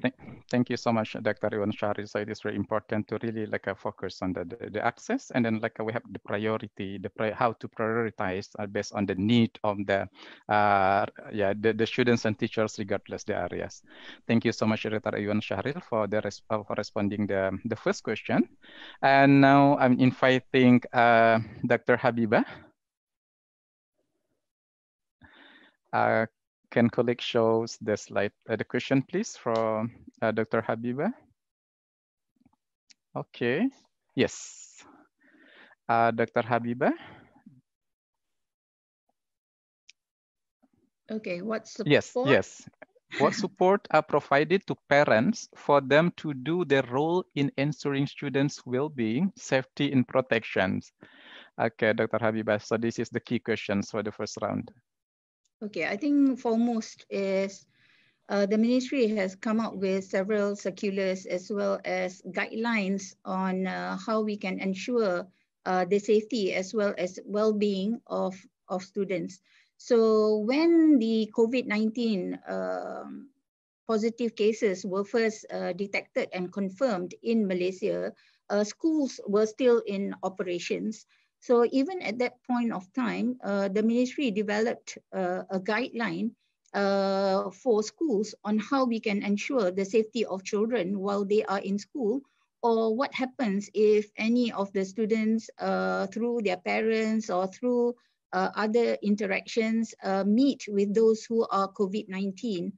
So what are the steps that are taken, that can be taken for schools to manage if such positive cases were detected, or when children are in contact with positive cases. So that kind of guideline was provided to schools, and parents too could use that guideline to ensure the safety of their children. And what are some of the steps that can be taken if such positive cases were detected in any of the schools? So that requires the involvement of the Ministry of Health, as well as the Malaysia National Security Council, to help us manage, to ensure the safety of children, and to create that awareness among parents as well, so that they too can support while the children are going to school and being in school. However, when the MCO, or the Movement Control Order, was put in place, and later the Conditional Movement Control Order was in effect, the Ministry of Education came out with the guidelines on how teaching and learning can happen even with a school closure. So that guideline is not just for those within the education system, but also involving the parents as well. Because when children are at home, parents too need to play their role to help facilitate the learning process while teachers handle it remotely. And when parents are not working, or or they do have more flexible working from home situation, they could, in a sense, support the children. And this is a step towards ensuring the safety and well-being of children through the school closure. And definitely we see that the numbers of children being infected is relatively low with the school closure, because I believe that with the support of parents and ensuring that learning happens through a more safe manner, we are protecting children who are, after all, vulnerable groups in the case of COVID-19 pandemic. But we cannot close schools forever. Thus, we have come up with a guideline on how to manage schools when they do reopen. So we have not announced the reopening of school yet, but schools as well as parents will know because we will announce 2 weeks before schools are reopened.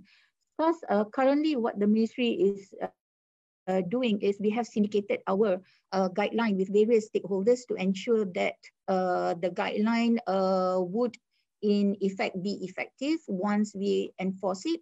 And the other is to do simulations so that our schools, the guideline can be used effectively as well.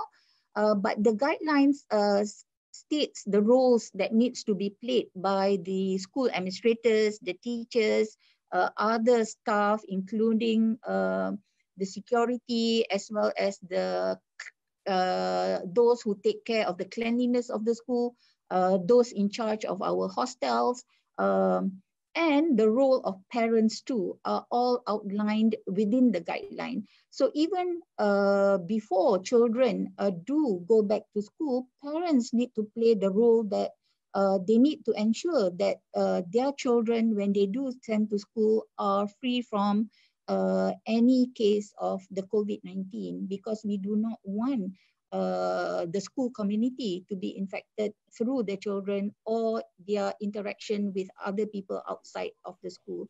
So beside the safety measures being considered within the school, we also have the roles that need to be played by the parents to ensure the safety as well as the well-being of children when they do attend school when it reopens. But then again, the COVID-19 will not go away once we reopen schools. It's still within the community, still within Malaysia. Thus, those safety measures need to be taken into account regardless whether school reopens or otherwise. And even when school reopens, we are not thinking about the whole school community, but we are going to do it in a staggered manner. Thus, some children still need to do home-based learning, remote learning, and parents still need to play their role, not just in the learning of children, but in also taking care of the socialization and emotional welfare of the children. Okay, thank you so much, Dr. Habibah. So it's very clear like how we can also like provide the support for the parents in order so they can accompany the students when they are doing all this kind of like modalities of learning platform. Thank you so much for sharing the response to us. Now, may we invite, yes, Undersecretary Nepo to join us for the question and answer. So the colleagues will show the questions for Undersecretary Nepo. So this is the question. Yes. You can see on the screen that in reframing the curriculum give the current situations and the magnitude of the work of reframing it. What efficient steps have been done so that the curriculum is responsive to the present situation and the future scenarios? Thank you very much. Well, we were somehow prepared for it in the sense that the Secretary has directed a review of the curriculum 2 years ago, even before COVID-19 struck. And so that allowed us to see already, for example, the congestion areas, the overlaps, and the areas that we can streamline. And so in a manner, that previous review that has been ongoing help us to make adjustments in a short period of time. But of course, this curriculum will have to be reviewed still, and that review is ongoing for the longer term. And I think it is where the matter of the future of education should come in. And the other thing is there needs to be in effect, an innovation that is led by different stakeholders as we implement our most essential learning competency. So we need to have a community of teachers, policymakers, and learners that will give us feedback on these most essential learning competencies and inform the broader and longer term review. So I think not all things we can prepare for, but the experience will be enriching for the curriculum review. Thank you. Okay, thank you so much, Undersecretary Nepo, for responding the questions. We have some questions remaining on the chart, but since we are now running with time, so can I get the last questions from the colleagues? So if you can show the questions from every panelist, so we expect to the panelists to respond one more very generic questions. Colleagues will show the question, and then we request the panelists to respond to the question. Okay, so this is like the questions from. Okay. Yes. This is a really generic questions that we have, like how the ministries really like how to empower the parents in teaching learning process at home, because the parents are not the teachers. Some of them maybe they don't have experience in like teaching the kids at home, and then now within like 2 or 3 months they have to stay at home. They have to teach the kids at home. So this is like the generic questions, like what is the policies from the ministries, the Ministry of Education respectively. Can we start at one more time from Madam Marina from Brunei? From the Brunei side, what was the questions? Can you show the questions again? The questions related to how the ministry empower the parents in providing the support to kids, to children when they are doing learning process at home. Okay, this is specifically for parents with young children. particularly those in the KG classes, whereby most of these for particular group, schools prepared the home learning package materials for the parents, where parents come to school and collect the learning materials, and then teachers provide instructions package for parents. While at the same time, there is a constant communications between parents and the school, especially the teachers. And basically for KG classes, schools provide video or WhatsApp communications, for example, like in the teaching of phonics and literacy or numeracy, whereby schools provide a few minutes video for parents to follow the lesson, and then at the same time, they can do it at home with their kids. In some instances, there is an arrangement made between the teachers and the parents, because we understand that some parents are working, because not all parents are working from home, because they work during the daytime. So the only way is for schools and the parents to make arrangement to do the lessons at night, which is probably around Maghrib, after Maghrib or after the dinner time. So that is one of the ways of how parents are empowered in terms of, making sure that the younger children are following the lessons at home. Okay. Yes, thank you so much. It is very like a specific approach for the young students, the younger ones. So in order to the parents can be close to them as well during this period of pandemic. Thank you so much, Madam Marina, for responding the question. Now I'm inviting Pak Iwan. Pak Iwan, how do you think, like, what has the ministry done for this regard, like supporting the parents because they stay at home longer than usual? Okay, thank you, Pak Zaki. I think one thing that we need to, I think, put into context, like the COVID situation, is either like the option that we have is like to do something or not doing something at all, right?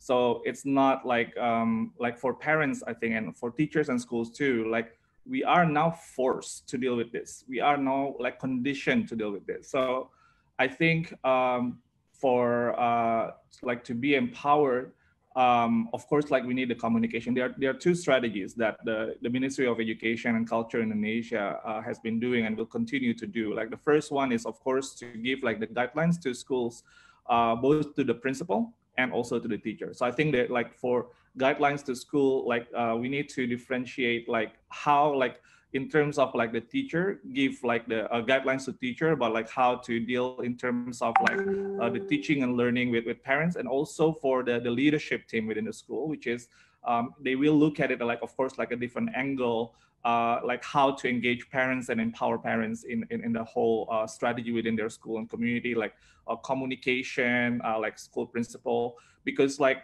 sometimes like in terms of parents, they also need some kind of like clarity and support, like for instance about like the school operations or the school fees, and et cetera, et cetera. So I think there is that angle, and there's also the teaching and learning context, which is the teacher. And the second one that we have been doing is through television.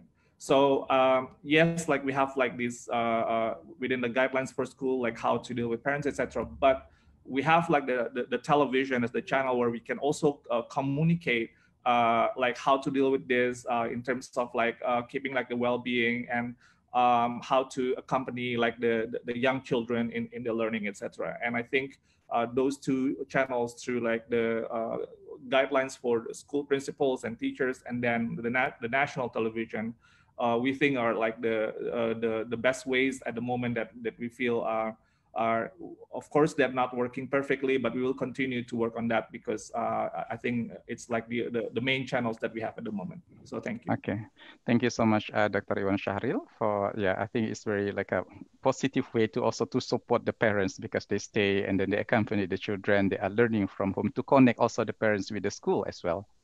Yeah, thank you so much, Dr. Iwan Syahril. Now I'm inviting Dr. Habibah. So actually, like this is like the question related to the parents, how the ministry also provided the support for the parents.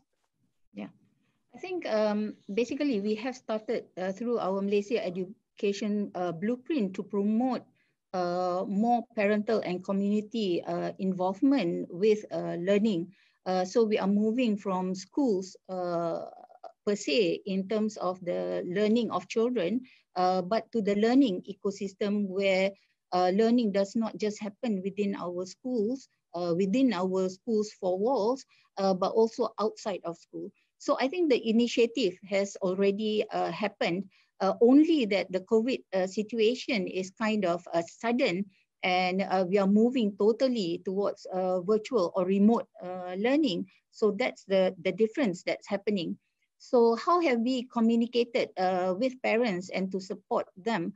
So while the digital learning platform is already in place since 2019, parents too can access the educational materials and videos available in some of the platforms, including EduWeb TV, as well as CikguTube, which shares the teaching and learning from teachers, resource materials that parents can access and support their children. So through our media communication, we have promoted such links to public, especially the parents. And we also, the educational television is not just meant for children to watch or teachers to use them to facilitate the teaching and learning that happens with children, especially young children, but also for parents to watch them if they are working from home and to support their children's learning while at home. The other is that the use of handphones for learning processes. Many of these young children do not own their own handphones or devices, so they will require support from their parents. So teachers do use the handphones to send messages to parents to relay and to support their children's learning through the handphones, for instance, using WhatsApp messages, using Instagram, and so on and so forth. And lastly, I think the teaching and learning packages that are sent to homes, to villages and to homes have clear instructions on how to support the children's learning. So I think parents play an important role in this remote learning. Yes, indeed, agree with you, Dr. Habibah. Parents plays very important roles in this situation. Thank you so much, Dr. Habibah, for responding to the questions. Now I'm inviting once more time Undersecretary Nepo to also respond to the questions, the same questions on the support for the parents. The first, it is said that parents are the first teacher, so they have innate ability to teach the children. But in the context of formal instruction, certainly the parents should be informed and made aware of the objectives of teaching and their role in such learning process. I think that is part of the empowerment, and if they know the objectives of learning and their role, then they can work with their children and be part of celebrating milestones with the learning that they get. Now, of course, we will have instances where there are parents who might not be very much engaged or have limitations, and there has to be a support mechanism for them. And part of that is to establish a mutual help system, not just with the teachers, but also among a parents community as well. Thank you. Thank you so much, Undersecretary Nepo, for also responding the questions. So, yeah, I think I agree with all the speakers concerning the collaborative effort from all the key stakeholders from the private sectors, from the government, civil societies, university, academia, and also from other international development organizations, that how we can ensure the quality of education, the quality of learning process remains in the place, take place even we are facing a very difficult situation at this time during the pandemic of COVID-19. With that, I would like to say thank you for all speakers. Thank you so much for also joining and also sharing all your ideas on how the Ministry of Education implements the education policies toward COVID-19. Now I'm inviting Professor Shahbaz Khan, Professor Shahbaz, the Director and Representative of UNESCO Office Jakarta, to convey some message of closing remarks. Pak Shahbaz, because we have come to the end of the session. Okay, thank you very much, Pak Zaki. It has been very informative, both from the point of view of listening to the experiences from the speakers. I now thank Ms. Marina Chek Pujang, the Director General of Education, Ministry of Education, Brunei, for sharing very insightful ideas from what is happening there. And then, of course, Dr. Iwan Syahril, the Director General of Teachers and Education Personnel, Ministry of Education and Culture, Indonesia. And there are many things to learn from Indonesia. And there are many challenges as with other countries as well. Dr. Habiba Abdul Rahim, the Director General of Education, Ministry of Education in Malaysia, and also special reference to the Education Blueprint. And then our very dear Under Secretary, Mr. Mala Luan, from the Department of Education, where we have excellent collaboration with the Philippines. We couldn't hear Ms. Odilia Martins, the Director General of Planning, Policy and Inclusion, Ministry of Education, Youth and Sports. We will be following up further. The questions have been very, very insightful from the colleagues who have joined on the Facebook, the colleagues who are part of the meeting directly within the Zoom. And I also thank our team, especially Pak Zaki, the colleagues in the Philippines, who have collated many of the responses, Parej as well as Pa Marman, and the team here in Jakarta with also Ms. Mi Young Choi, Head of Education Unit, her leadership for organizing this. And then also very importantly, for the IT support we have received, the graphic support we have received. So all of those have been very, very important aspect of bringing all of this together. As ADG Education has mentioned recently, there are many challenges to overcome. Perhaps there are many opportunities as well, as our speakers have highlighted, that maybe we have expedited many of the things which would have happened a number of years down the track because of this sudden pandemic in terms of e-learning. But there are socioeconomic differences also. So we must reach out to all those with the SDG number 4, leaving no one behind.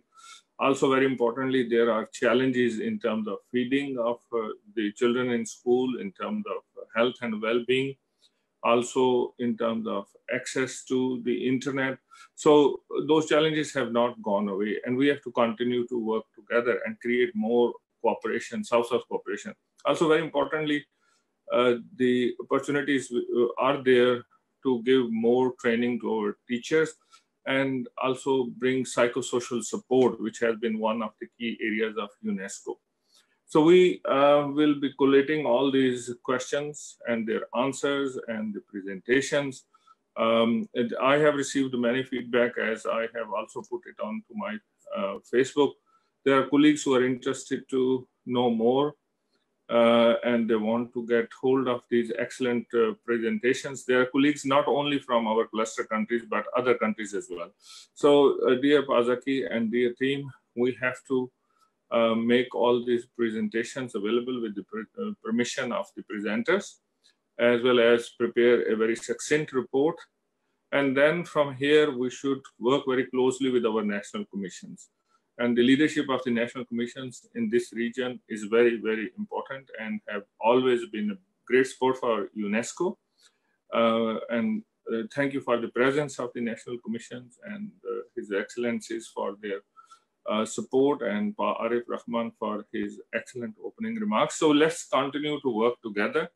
The challenge is there, but the opportunities are also there, and we have to work together to the full mandate of UNESCO and education SCG number 4, and to overcome these challenges. Also the area of disaster risk reduction, which is an important area of UNESCO, and the use of ICTs working together remains a very important area. So with that, we thank each and every one of you, and we look forward to follow-up actions, and the follow-up actions may have further one-to-one contacts, or there may be more closer meetings together, and working together with the governments to bring what is best about UNESCO, which is all of us, national commissions, the secretariat, the experts, the director generals of the organizations, the teachers, as well as, very importantly, students and their parents.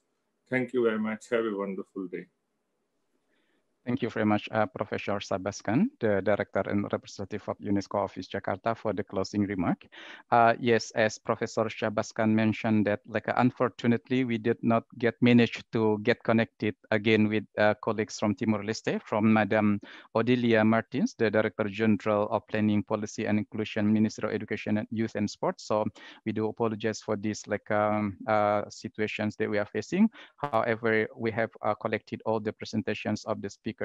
I would like to inform you that we have the PPT of the presenters or the speakers today. So we'll get the permission from the speakers, and then once we get all the permissions from them, so we'll share the Google Drive or link to all the participants who have put your name and address in the attendance list.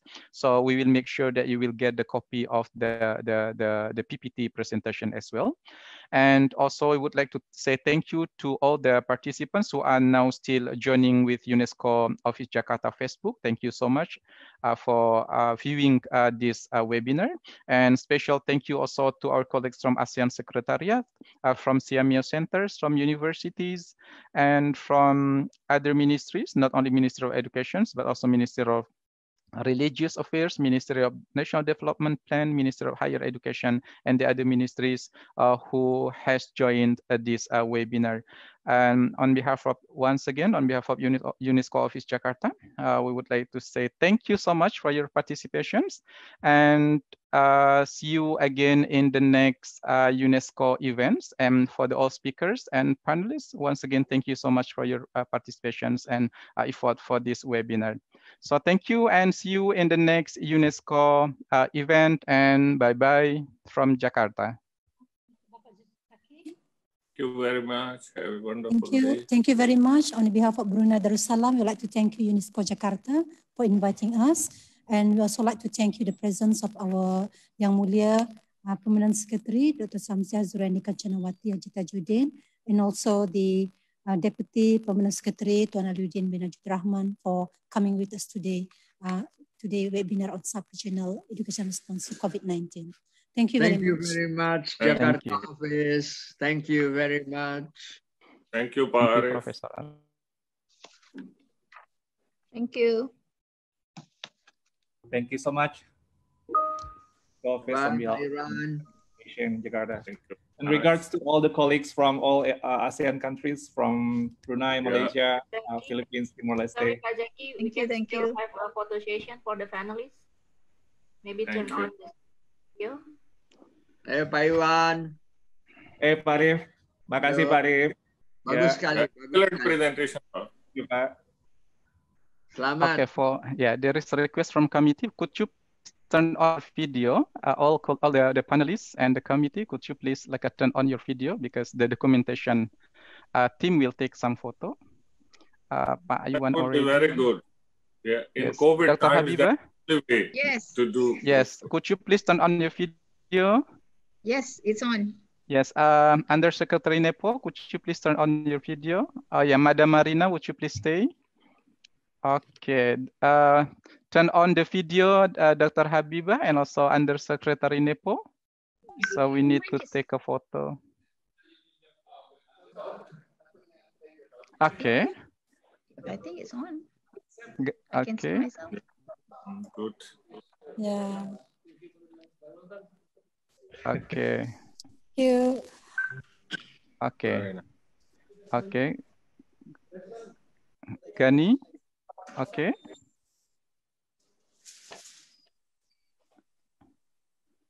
Okay. Thank you so much, Pak Iwan, Professor Arif, Pak Syabas, Madam Marina. Thank you so much for joining, Dr. Habibah as well. And then we still have DG Odilia Martins, but she just can connect with the voice, I believe, not connected through the video. Done, Kang Gani, for the photo? Good. Yep. Okay, thank you. Thank you very much. Pak Iwan. Thank you. Thank you. Thank you so much. Thank you. Assalamualaikum. Thank you so much. Assalamualaikum. Thank you. Thank you. Thank you very much. Bye-bye.